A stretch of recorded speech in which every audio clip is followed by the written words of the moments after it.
Hello YouTube! Welcome back to the channel. I'm Z James, this is Z32 Workshop, and today's episode is a garage update because I haven't filmed anything for over a month. And I feel like I should probably explain to you guys why that's happened and what's going on. Basically I had a lot of family things come on. That and I was studying for what they call a professional engineer's exam. So I took a lot of time. I had that in late October. I was still filming and doing stuff then, but after that, just family life got all crazy and doing stuff just didn't happen here. And in the last month here, we've had, I hate to say it, and I know YouTube doesn't like it, we had the coronavirus in our house. I was down for 2 weeks. I lost 16 pounds. I stayed in bed for 14 days, basically. I got winded super easily. My pulse ox was really low. It wasn't really great. Let's just say I wasn't a fan. I'd rather have the flu. That took me down, so I didn't film, and I've still been recovering from that. That being on, my house is quarantined yet again because my beautiful wife, she's got the coronavirus, so she's quarantined right now as well. So I have household stuff to do and don't have the ability to come out here. That, and if you can't tell, it's winter out here. It snowed. It's getting cold. I still have to clean up stuff. I just haven't been able to. And with the holidays coming around, it's less likely for that to happen. Hopefully we can do this all in one take. I really don't want to do any splicing for this because there's going to be no editing. As you can see, let's take a look at the car real fast as the update. Rear quarter's gone. Did that last time. I still got to chop up this over here. I just haven't gotten around to it. As you can see, my garage, I got bikes hanging everywhere. I got to get my other son's bike up. So this has just gotten to be a lot of stuff to go on that I just have to do around here. And it's just, unfortunately, this is Christmas week coming up. I don't know if I'll get the ability to come out here to do stuff. I need to. There's a definitely need. I need to get this thing gone so I can put my actual convertible parked here and get my other cars in the garage. But that's life. Let's see what else is going on. It's new. Haven't picked up anything yet for the car too much. Just been doing some other stuff. I've been pricing stuff out. I am making a list for all the parts I'm going to need to turbo swap my other convertible and rebuild and do that motor. And I'll show you guys all that stuff because I'm not going to buy the best of the best, but I'm not buying Chinese knockoff stuff. Turbos have already been decided. Those are going to be Z1s, GT 525s, which are basically rebuilt and redone stock turbos. I am leaning towards the AR53s, which are the automatic turbos, even though my car is a manual with an NA rear end. I am looking, since I autocross, I'm looking for boost low quickly, and I don't need peak horsepower. 450, 430 horsepower, going to be fantastic in that car that was only designed with 300. I don't need 600, and I don't want peak horsepower. I need power across the band, because when you're doing autocross, you have the 1-2 shift, and that's where you need that at. And then be able to power through the entire band. So if I'm building boost 3,000 RPM or lower, not by too much. You don't want to build, from what I've read, or at least a little I understand, you don't want to be putting too much pressure on your internals at lower RPM because it doesn't do well with the bearings. I could be wrong, but I know you don't want boost at, on certain motors at like 2,000. I think that, or at least a lot of boost. I could be wrong. This is stuff I need to dive into. I was looking into turbo efficiencies, trying to understand it, educate myself. Now that and here's a side note. Another good thing, end of the year, 2020 has been terrible for everybody. Side note for me, I am now a professional engineer, so it's fantastic. I passed that exam, just got word here last week, so the pressure is off, so I don't have to study anymore. Which means I can now start cramming this brain with car information instead of knowing formulas and equations for all sorts of other stuff. Yeah, that's where we're at. Like I said, I'm trying to learn more, educate myself, trying to price out, get an Excel sheet worked up, what I need to buy, what I need. Like, I'm going to rebuild the turbos, get them sent out. I'll probably just buy them from Z1 and just send the cores back and get a refund. I think that's going to be an easier route for me. That way I can just ship it back in their box. And then, you know, a boost controller, because the car doesn't have, I don't have any of that stuff. I'm not going to run that. The car that I had taken it off of didn't have it. Someone already pulled that stuff off, so I didn't have that. What else is going to go on? Boost controller, I need a better ECU. I'll probably chip it with a CAN tune, so we'll probably be not making that peaky horsepower right away. Attitude, I'll probably go with a Heltec maybe. I don't know. I live in Iowa. There aren't too many tuners that do the stuff I want to mess with. So I need to figure out some shops that give me a hand. I mean, I want to learn, but I need someone to get me something so the car is safe to drive and I don't wreck the motor. I'm looking at blow-off valves because I got to think the factory ones. I need to figure out how to test those to make sure they're good. If they're not, I'm just going to buy HKS SS QVs. I know they're expensive, but they just work. You know, I hate saying that. I'm to the point where they just work. And that's where this car gets expensive.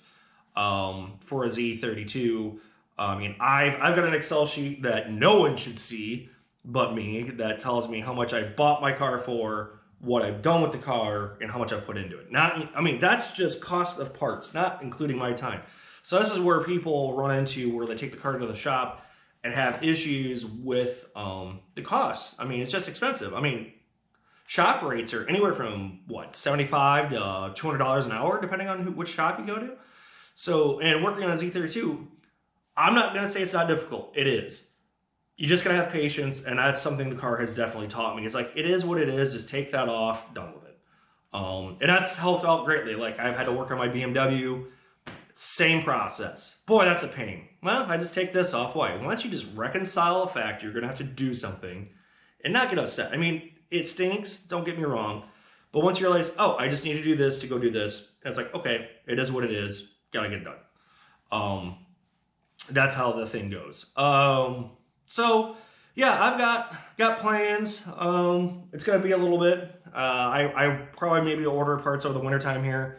Maybe start doing it. I am still slightly torn to whether or not if I want to turbo swap my car right away next year, or if I want to do the suspension upgrades I want to do and get it where I want it at. I need to get rebuilt or redone lower control arms. Well, hey, let's turn around. Let's take a look at my other car. Let's see if this works better over here, guys. Hopefully I'm in the right lighting. Whoops, sorry about that. Let's bring you down.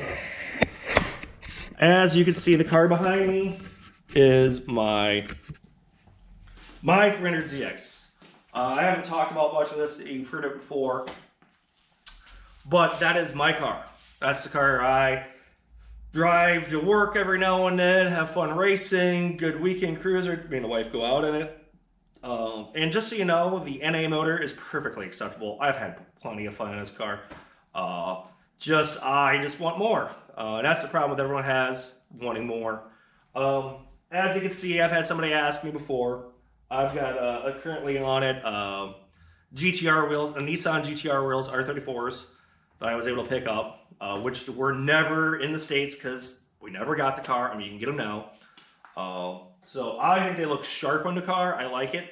But the issue is the spacing gap you have here and the rear. I want to lower the car a smidge, and I haven't quite figured out where I want to go with that. This is still, as far as I know, still rocking the 1993 setup for not most of the suspension, but for the shocks. So that's where we're at. What else I got going on? I'm just trying to think here, thinking a little bit what I got. Yeah, that's about it. I hate saying it, but there's so much. Trying to keep everything straight that I've got to go do. But it's one of those things. I've already kind of figured out what I want for the suspension per se for the hardware, not necessarily the coilovers. I really need to look into that because for autocross, you can spend as little as far as I could tell, if I want to do it right, KBY stuff, just get it adjustables, nothing crazy. But you get in lowering springs, that's not really coilovers, and you're still right under $1,000 for that. Then there's power tracks, there's all tenon, And then after, I mean, those are the inexpensive ones. And that's still like 1,200 or more. And then there's BC Racing coilovers and Conies and all sorts of stuff. And I'm not to that point to go buy those, because now you're talking $2,500. And I know that would help the car out greatly for autocross. But I still street drive the car, so I don't want to make it undrivable. Like I said, I've got a friend of mine who's got a really killer,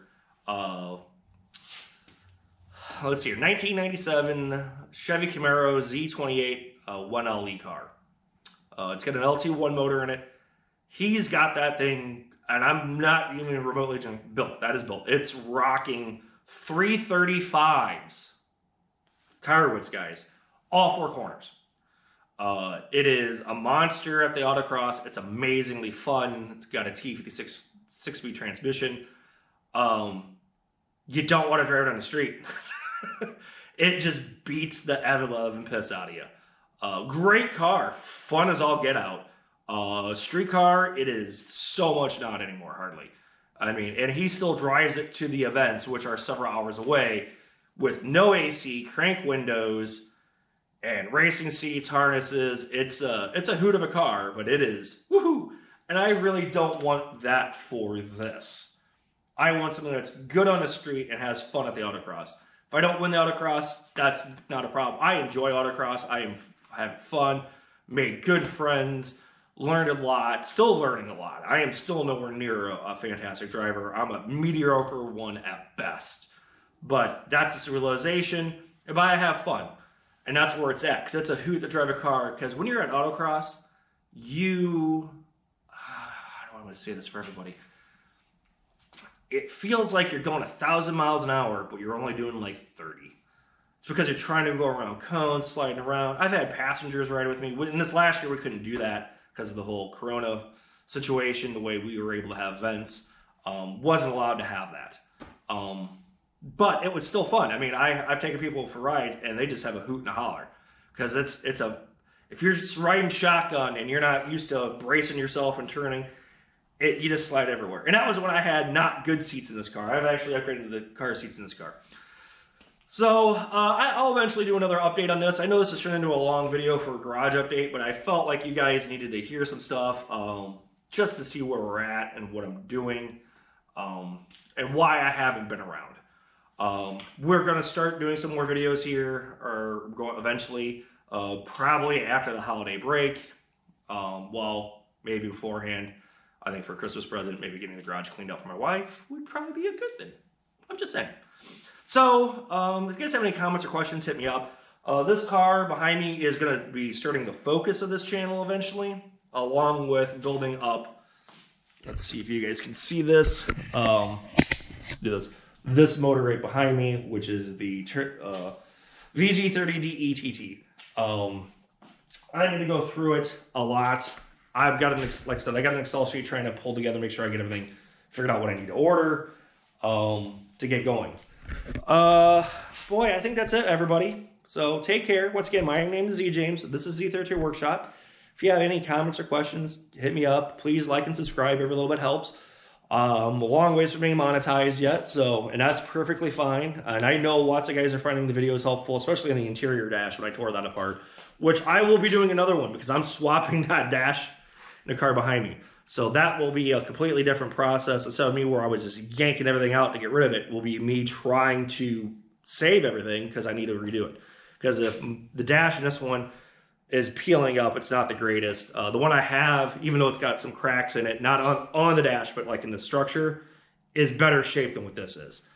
So, all right, take care, everybody. Hopefully I'll see you later, or I'll see you in the comments. Bye.